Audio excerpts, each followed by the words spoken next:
Let's talk about a feeling many people describe after 60. I can breathe in, but breathing out feels stuck, like air is trying to leave through a pinched hose. Meet Mykola, 71. He didn't feel sick, he just noticed small things.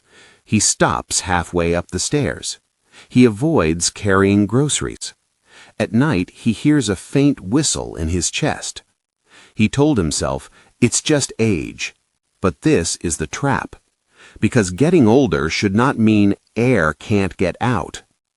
Inside your lungs are branching air tubes, bronchi, and smaller bronchioles. When these tubes narrow, you can still pull air in, but exhaling becomes slow and incomplete. Air gets trapped. That is bronchial obstruction.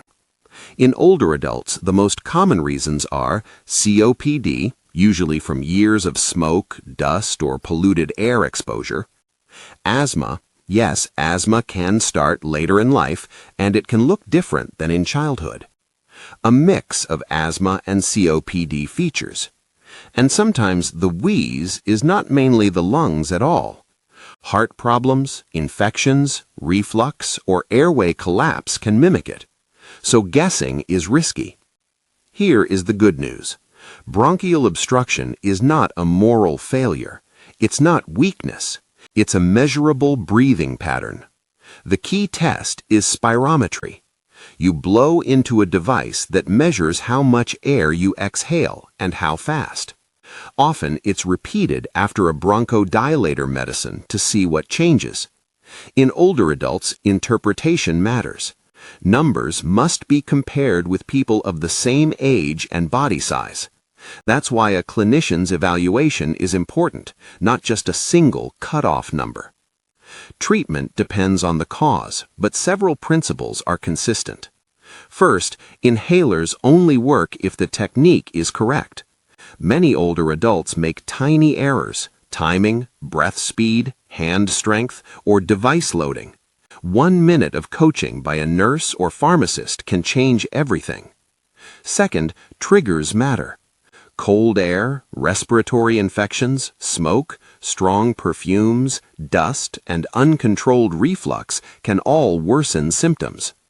Third, movement and breathing skills matter.